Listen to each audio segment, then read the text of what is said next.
Welcome to Smiles and Cents, where we talk dentistry, money, business, and life outside the chair.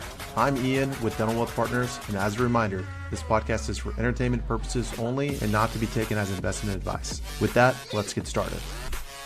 All right, so we're getting rocking and rolling. I'm Ian McGinnis again, your host with Dental Wealth Partners, a non-commissioned fee-only financial planning group specific to dentists. And today we got CEO of Life Dental on, Jeff Hand. Thank you for hopping on here with us. Absolutely, Ian. Thanks for having me. Excited about speaking with you today. Yeah, of course. Thanks. As we get going, I'll jump more into it. But just so the listeners know, Jeff is one of the special guys that is over a bunch of different things and is a part of a practice that's growing and thriving and is doing great things in the Southeast. I don't know if you guys would refer to yourselves as a micro DSO or what you would call yourselves, but I know the culture is phenomenal. Everyone is always talking about how great it is over there. And hopefully we can just dig in and talk more so from the idea of some of the things that we talked about with Mike, Dr. Huggins, and just, hey, what does that look like to go from one practice to over a dozen, go from there. And with that, I'll jump in. Jeff, tell me a little bit about your history first. I know, you're Yeah, not a dentist. Give people a little bit of a background of how you got to where you're at today. yeah. Thanks for asking, Ian. So I'm born and bred here in Birmingham, Alabama. That's home for me. I went to the University of Alabama, so roll tide. We'll see how the season progresses, but It would be a really big hype up, but this year might be a yeah, down. yeah. Hopefully we can still hang in there. But ended up working very shortly right out of college for a bank for a couple years, and through a close friend of mine, dad was a dentist, and Dr. Williamson, really about almost 30 years ago now, introduced me to Peter Brassler, who owned Brassler USA at the time, and they were a manufacturer that was growing quickly in the U.S. So I joined Brassler, got the opportunity to do that, and worked there for 5 years. And then my oldest daughter, who's now 23 today, actually was born, and I was traveling a lot. I had an opportunity to go work with a regional distributor, Nashville Dental, for a couple years, which kept me at home more. So that really grateful for that opportunity to align my professional and personal life. And that was owned by a great family and still is, the Brown family. They're terrific. And after about 2 years there, we're able to grow the territory pretty briskly. And Shine was growing by acquisition of people and companies at that time, very aggressive growth path, and recruited me to come over there. So I did. Bittersweet when something like that happens, but was there for 5 years in my territory, and then about 5 years as a manager. Got promoted and did that. Had about $40 million region operations sales. And then towards the end of my management responsibilities, Henry Shine started getting into the transition business through Henry Shine Practice Transitions. They allowed me to do some transitions as well as my regional manager duties, which was terrific. That kind of set the foundation for a little bit of what I do now. Did that, had the opportunity to go to Effingham when Heartland was really getting going, so that was a cool experience. Did the first deal to Heartland in Alabama, so that was neat, and left there to go work for a pretty large client of ours that had a dental lab, almost a complete 180. Spent 2 years there, smaller private business, but a different facet of the industry, which I learned a ton. And that's a tough business. I have a lot of respect for people that run dental labs because that's a really challenging business. Spent 2 years there, and then after that was fortunate enough to meet Dr. Huggins, Mike, and his partner, William Elias. And that was in late 18, came to work for them full time in January of 19. And I guess the rest is history, or what we're going to get into. That's my story. So, Yeah, that's great. Thanks for sharing that. And mentioned a couple things that I don't want to just, I want to dig into a little bit more just because I'm curious. But so when you talk about Nashville Dental, it being acquired and transitioning, or sorry, not being acquired, but rather you transitioning from Nashville yeah, Dental, yeah, right? Locally owned, or not locally owned, but at least regionally owned by one family, and then going to a yes. big corporate company. Tell me, like, that's a big culture change, I'm sure. So, like, how was that for you on your side of things? I know it's why Yeah. some dentists feel a little bit similar to the effects of something like that as well. Yeah, that's a interesting parallel. At the time, Henry Schein was they had a medical division and a veterinarian division, but the dental division was really run by dental people. It was originally Sullivan Schein, which was the largest dental distribution company, which was a division of Henry Schein. They've since changed the name to Henry Schein, which is the umbrella for all three of the verticals. But at the time, it was still segmented as its own silo as the dental business. So it really didn't feel totally different, just had obviously a lot more people, a lot more product offering, had software offering at the time. They had some exclusive manufacturers, which a lot of that has gone away in the industry. But at that time and period, there was some upside by having more products, more support, some exclusive vendor relationships.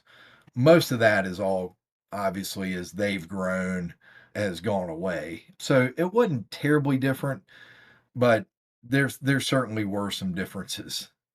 Yeah, and I'm sure there always is. There's good cultures at big corporations and not so good Yeah, ones, but from everything that I've heard, Henry Schein, these some of these bigger ones, it still has pretty good culture, which leads us into your guys' situation. So before we get there, obviously Mike felt that it was important for you guys to partner up and for you to join their team. Tell me about what that looked like, right? So you had some experience in mergers and acquisition, or not mergers acquisitions, but or I guess yeah, mergers acquisitions with Henry Schein. And how did that come about? Because you're in Birmingham, he's in yeah. Oxford, Mississippi. Give us the, I know it a little bit from Mike as well, but give us the your background, your side of the story. Yeah, so Mike, Dr. Huggins' partner in Life Dental is a guy named William Elias, and William's a serial entrepreneur. He's lives in lives and works in Oxford, has a holding company called Equipro. He's got a couple of other businesses, non-dental related, and he and Mike were close friends, and so they partnered up to start Life Dental. William's CFO at the time was a close friend of mine here in Birmingham, and he approached me maybe midway later in 2018 and said, Jeff, we've got a great dentist. He's still got his own practice with a partner, but we've got three other practices outside of his practice. And we really feel like we got the opportunity to grow something unique in the dental space, but we need somebody that has some knowledge of the industry. Dr. Huggins still is a wet finger dentist. It allowed, I tell people, I found them at the time where I needed to find them, and they found me, I think, at the time where they needed to find me. And it just worked out great. I came on board as the chief acquisitions officer, but I did some expense management and some procurement because of my background. And then I also focused on acquisitions and recruiting. They were gracious enough to promote me maybe a year and a half ago to president as we've grown. And my duties have kind of shifted and grown. But the best part of our situation is Dr. Huggins' team at his practice. Most of them that work with me now that support our practices all came from his practice, and they're high achieving people that are really experts in their respective categories of running the dental practice. Yeah, which that's incredible. So when he was at 3 to 4 practices with him and William, they gave you a call and said, "Hey, we're outside our scope right now. Yeah, Mike's too busy in the mouth. Williams, obviously extremely sophisticated on the CFO side, but not so much on the dental side." They gave you a call and you guys grew at a good pace and maintained the culture along the way. So tell me, like, how many practices you guys have now, roughly? yeah. So currently, as of today, we're sitting at 15 practices. We are doing anywhere from, depending on the number of work days in a month, 2.7 to 2.9, 3 million a month.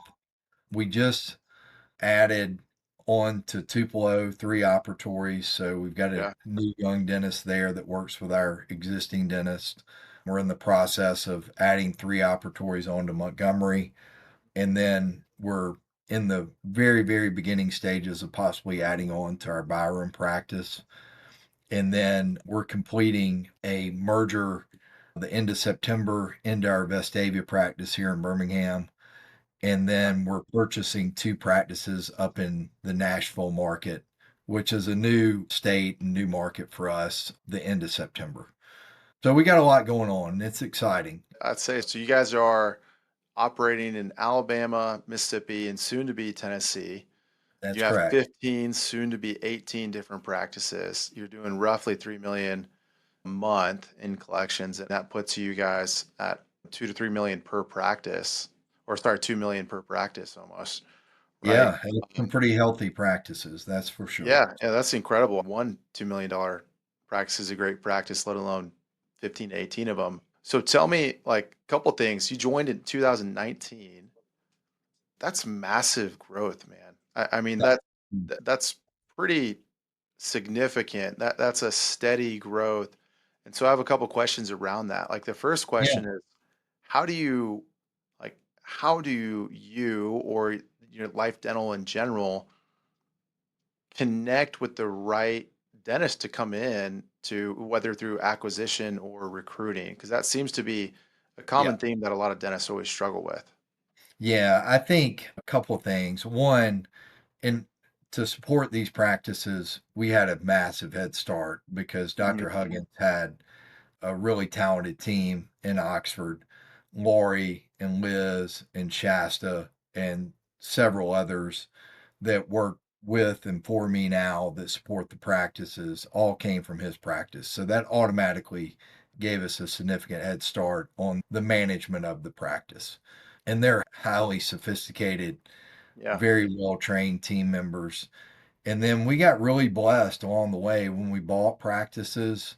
Several of the practices we bought had other team members that we were able to pour into, train up, and they have raised up through the ranks too to be Interesting. part of what we jokingly call Team Smile that support the practices. So that's that from the operations end. That was very helpful. The other part from the acquisition and recruiting end is I think like people like being around other like people Mm.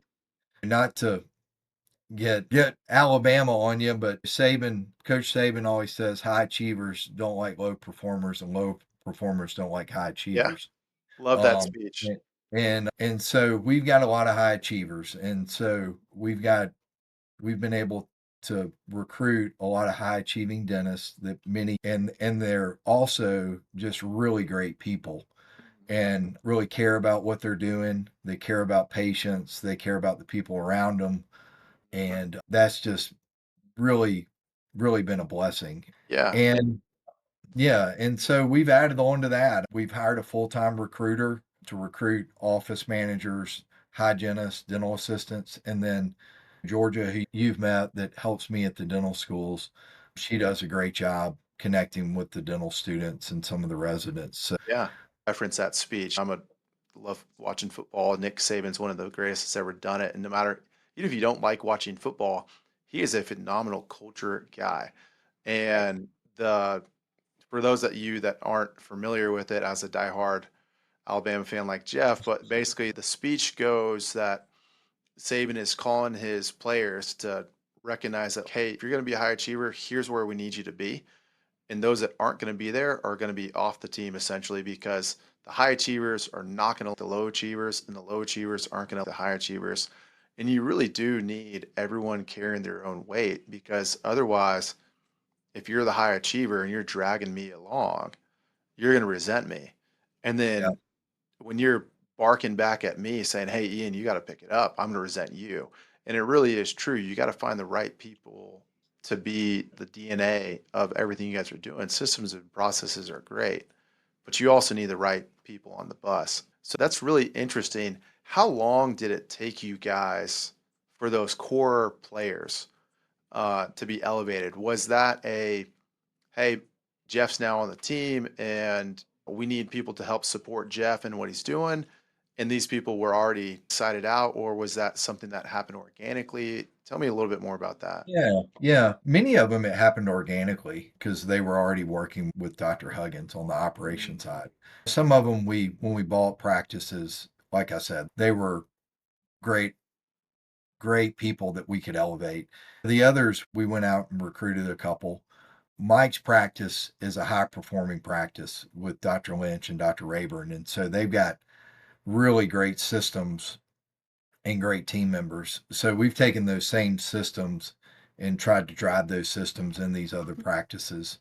I think what really can I was the ask you some challenge. more questions there, Yeah, Jeff? yeah, sure, of Yeah, course. so that is the issue with scaling, right? Is like, how do you get Mhm. this phenomenal practice that you have with the couple doctors you have and then multiply it over and over? Because even ops managers can be messy, right? Like they're Yes, the same. that's correct. There could be a couple that are great, a couple that are really terrible. So what within that, what strategies have you guys used to replicate that? Like, how do you Yeah, take the culture from that first dental practice and then multiply it across 15? that's the biggest challenge. A couple things we've done. One is Liz and a couple of our team members have put together some really great documentation, which our teams can reference. We were also able to get our CERP certification so we can give our own CE credit. So we do quarterly trainings in these offices. Yeah. We also have Shasta, who we elevated to operations director.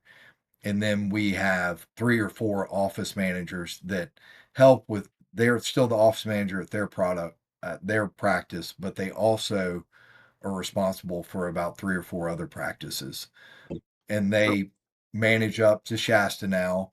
And then we have Liz who handles our revenue cycle, our credentialing, our fee negotiation, and our training. And then fortunately, we have a whole team of support outside of them, marketing, a yes. CPA that is our controller. So we've added positions when we needed to, and that's what's been great about Mike and William.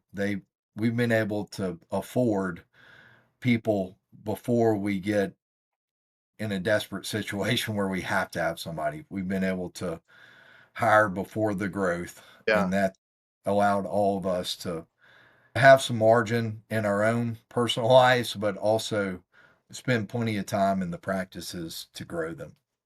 Yeah, and that's great. So the structure essentially is core team, then a operational manager who's over these several different office managers, and then instead of having one office manager in every practice, I'd imagine like a essentially a Yeah. full manager to Yeah, some we extent. do. We Oh, you do? actually do Okay.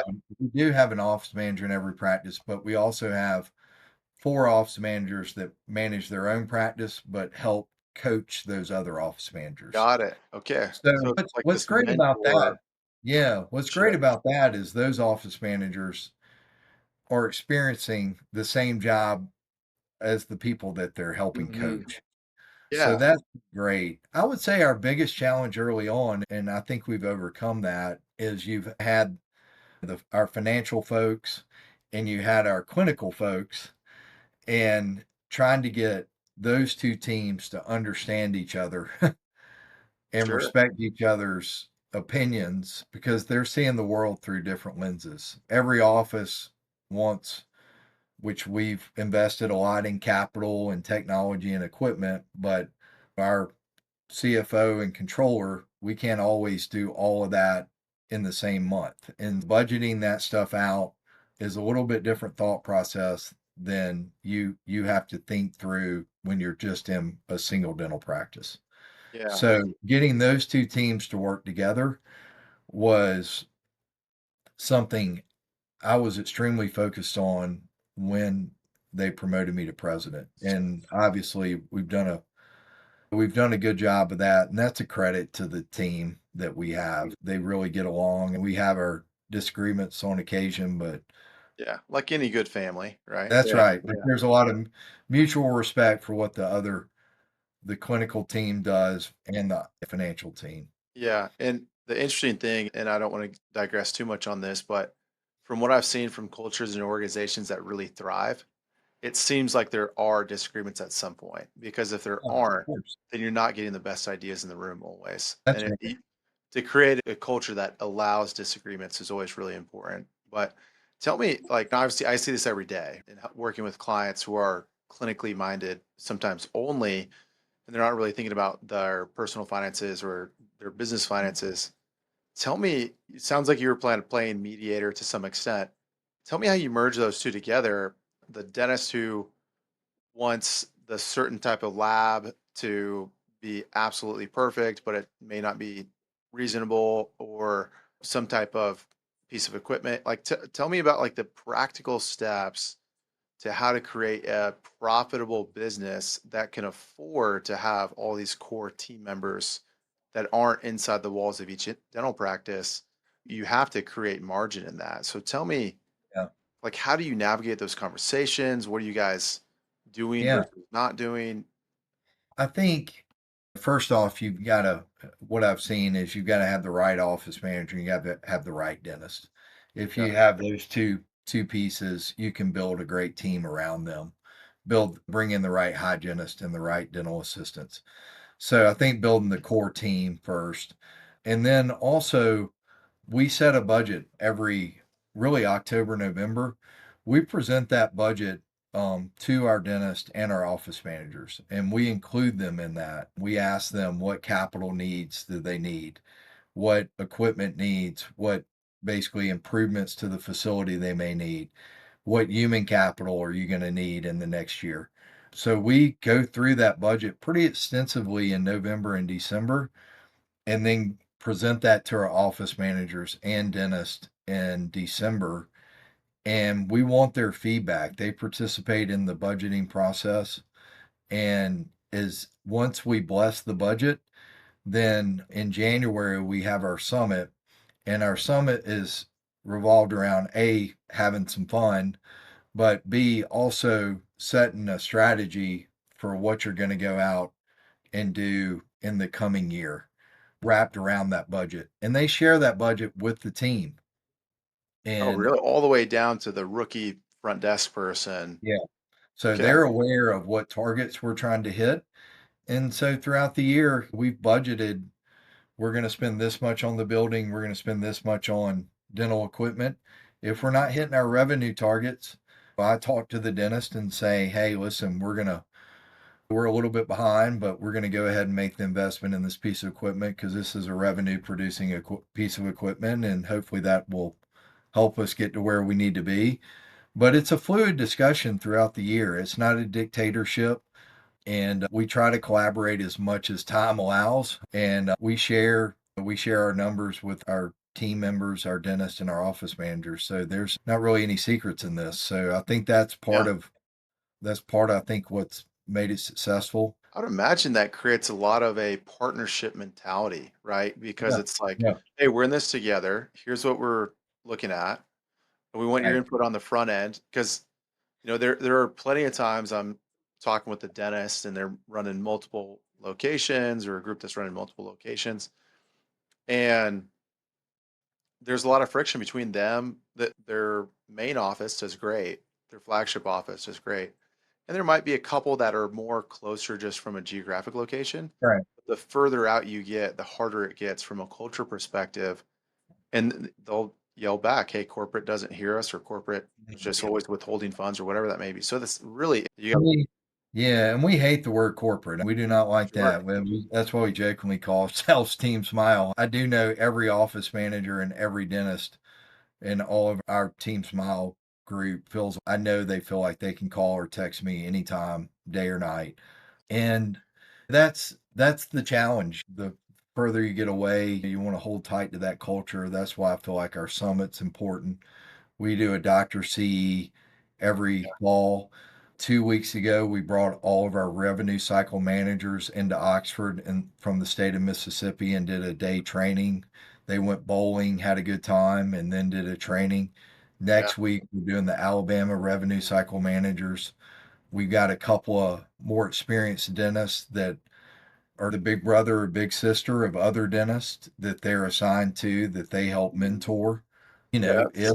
You If guys a are younger investing a lot back into your team. It sounds like it's just a Yeah, constant of, "Hey, we're gonna be transparent, we're gonna partner with them, we're gonna invest a bunch back into them to really represent that you guys are invested in each other." Tell me, yeah, like, zooming back out, I should ask you this earlier on, but how many staff members do you have and how many dentists do you all have? yeah. We probably have around 210, I would say, Yeah, 210 team members and smart, about 29 dentists, I believe. Not all of those are full-time of dentists, of course. course, but we have 29. And Yeah, then in the next couple months, obviously, we'll be adding to that. that's incredible. You guys are doing something special. I'm gonna ask you a couple quick questions. I know we're running a little bit tight on time, but, um tell me, Jeff, you're a huge part of, from my understanding, the initial engagement with a new dentist or a new acquisition. Correct. You mentioned a lot of the things that you're looking for from a culture perspective. Um, but I'll ask you first on this side of things because it's so hard to tell. This isn't football where it can say, "Hey, I've got game tape from high school or whatever it may be for this dentist." You're hiring people based on interviews. So, how do you guys find a high achiever before you bring them in, or have you guys struggled in that and just had to make quick redirections? For the last couple of years, we've been really fortunate that a lot of dentists have been referred to us from other high achievers, so that's helpful. I mean, Testament to your culture that yeah, that's made it that's certainly incredible. easier. The challenge, I don't know if you ever heard this, you really don't know somebody until you lived or worked with them, Yeah, and that's it's always a challenge, but we spend a lot of time on the front end trying to get to know people. We try not to do deals really quickly. We've been working on these Nashville deals since almost the beginning of the year. yeah, You know, smart. we really want to get to know the dentist if they want to stay and work with us. We want to get to know them, and we more importantly, we want them to get to know us. And so we spend a lot of time trying to be as transparent as we can and let that dentist spend some time at Dr. Huggins' practice in Oxford, see what systems we're using, see really let them get a really good feel of what we're going to try to do in their practice. I That's think helpful for the young dentist. I think all the things we've already talked about, the training, our support team, having some dentist mentorship that we're trying to invest. We're about to try to invest a lot more into that, which I think will help. But we've done a really good job, I think, of buying practices that are busy and that are good, but have some upside. The last one that we purchased was here in Birmingham, and that's the first practice that we ever purchased that we purchased the practice and the dentist was in his early 60s and wanted to continue to work the same number of days. Usually we're buying a practice that it's a dentist that's wanting to transition out over time. This was the first time we bought one and the dentist stayed the exact same. We didn't add another dentist. We were able a couple months ago to add another hygienist to try to grow into a third hygienist, but we've had that practice a little over a year and with only one more team member and the same dentist, we doubled the size of the practice. wow. That is really interesting. So I'd imagine, and that could be a podcast in itself, but I'd Yeah, imagine yeah. because of that, Yeah, it really could. It's a yeah, testament to Dr. Mallory's ability to allow us to help support him. It's his ability to expand his skill set a little bit. We put in more technologies. We started marketing the practice, and he was open to all that. And to you guys too, though, if you think about it, because that means you guys had to be transparent.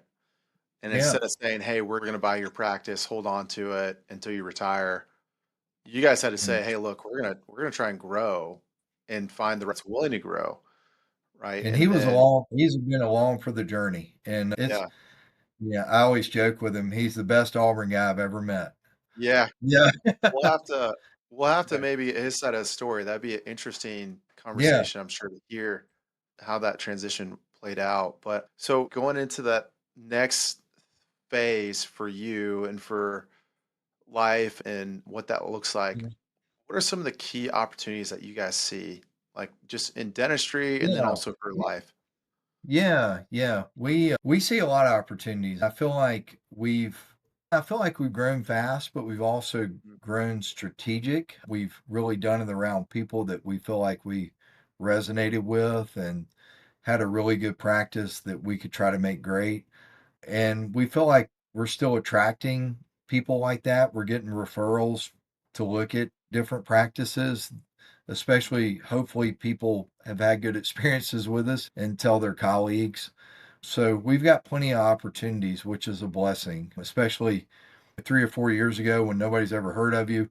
You've been in that time and period of life. You're taking every meeting you can get, and so that's a blessing. yeah. And we feel like we want to continue to do 3 to 4 acquisitions a year, maybe five, but also we don't have to do that. We don't want to lose track of the practices that we currently have. And we want to be able to feel all of our practices feel like we're doing the best job that we can for them. So we don't want to lose sight of what we currently have, but we do want to continue to grow.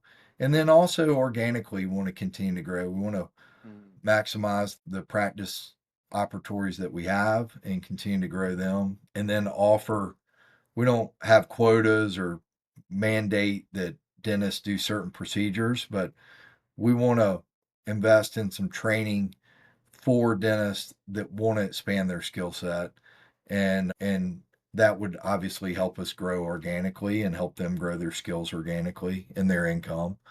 And that's So that's probably a very understated positive thing about you guys, and just hearing you say that, I know you do it because of the dentists that I work with that are with you all.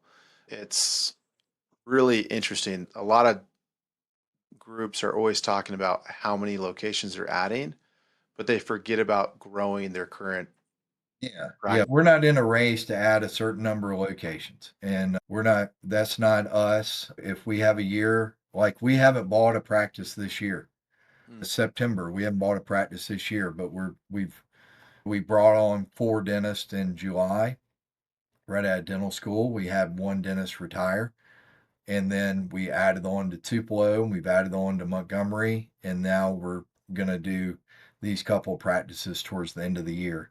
And then we've got a couple of others that we're strongly considering, hopefully in Q1 of 26.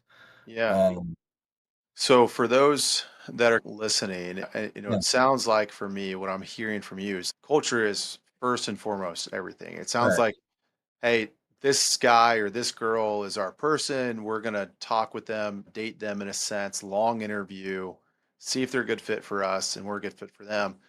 Talk briefly on the financials, right? Yeah, There's sure. obviously you could be a phenomenal person, Yeah, but in the back in the football analogy, not be able to throw or run the ball. It's yeah, like you're probably not going to get a scholarship, right? So, yeah, like for Jeff Hands, yeah. thumbs up. Hey, we'll acquire you and you can partner with us. Mhm. What does that look like financially? Yeah, we need to have, you've seen our pay scale and what we guarantee young dentists on the front end. So we need to have at least 750 minimum in revenue. We Mhm. like to have 5 operatories or more. We do general dentists. We don't do any specialists. So that's really what we're looking at. And we really want to be in areas in or around currently where we are. I Mm, feel like that's been part of our secret sauce is not expand too far away from where we currently are. Obviously, we're getting a little bit over our ski tips up in Nashville, but we're buying two at one time and we keeping an experienced dentist in one of the practices. We're excited about Dr. Tilley and what we're going to be able to grow around him up in Nashville. That's what we're looking for. Are And there are there any particular key metrics that you're usually pointing out yeah, and saying, "Hey, this is yeah. important"? Yeah, 5 operatories or more, 750 minimum in revenue or more. And really after that, it's really just trying to figure out what the seller wants. Do they want to keep Yeah, working like Dr. Mowry, or do they want to cut back a couple of days? So that would yeah, entail recruiting another dentist to backfill their days that they're cutting back. yeah. So just trying to figure out what the seller wants, how quickly they want it is important. And then also, we've done it the other way around where we've had a dentist 3 to 5 to 7 years out of dental school. that has met us, likes our culture, and we've gone out and bought a practice with them in mind already. And we have one of our dentists that possibly may end up moving to Nashville that I talked to this week about the possibility of maybe buying a third practice in Nashville to put her in. So you can do it two ways. You can go acquire one, but we usually have a when we're acquiring one and the dentist does want to back out some time, we usually go ahead and try to have somebody we're comfortable with and they're comfortable Mhm. with us to put in Yeah. that practice to backfill that Yeah. dentist. That We've done it both ways. yeah, that's really interesting. So it sounds other than the 750 and are they a good dentist, good partner in the amount of operatories? It doesn't sound Yeah. like you're looking for a particular type of insurance or non-insurance. It just sounds, hey, just are they the right revenue Yeah. generally We don't support it? we don't do Medicaid, Mm, but we obviously where we're located, we take PPO plans and Liz has done a good job negotiating those plans. And so we do have a little bit more uptick because of being a little bigger now. But we also want to be in areas where people want to live. Sadly, I'm from Alabama and born and bred, and there's certain parts of Alabama that young dentists just don't want to live in anymore. sure. And it's sad. It's a challenge for dentistry. You see it in what you do. In order for us to recruit dentists to come partner or work with us, we have to have practices in areas that they want to live in. As much Yeah. as we would love to buy more rural practices, it's a industry challenge. As Yeah, of course. I think that's a pretty clear, straightforward path, and it gives you guys a lot of flexibility to navigate within what makes sense for you all. I think the last thing I'll ask you, Jeff, and I'll let you go because I know obviously you got to head back to running the practices and doing your president role. But as things progress in dentistry, where do you think, what is the future for the role of the non-dentist and business leaders in dental practices, and where is that headed? Yeah, I think that's a great question. I think as the industry continues to consolidate, I think there's tremendous upside for people that are non-dentists that are operational that have managed multiple practices. I think the challenge is what you alluded to earlier is that you got to find an organization that's going to support your career, invest in you, and also invest in the practices and the dentist. In an operations role or in a management role, it's a challenging role if you don't have the support of owners like Mike and William that believe in reinvesting in people and reinvesting in the practices. I think I'm pretty good at what I do, but if I didn't have the support of the team that works with me and owners that want to recruit great people and invest in them and invest in the practices, it would make what is already a challenging job impossible. I think that's the hard part in this in the consolidation where we are in the consolidation as an industry, just trying to find the right group as a non-dentist management operations type person. It can be a challenge, especially even though we're in Jackson and Birmingham and Huntsville and in some bigger cities, we're still a fairly rural, smaller states Mhm. compared to the number of groups in somewhere like Georgia or Texas or the Carolinas. So Yeah, yeah. it's very hard to find a great group to work with. Obviously, I'm selfish, but Okay to I be a feel little like biased.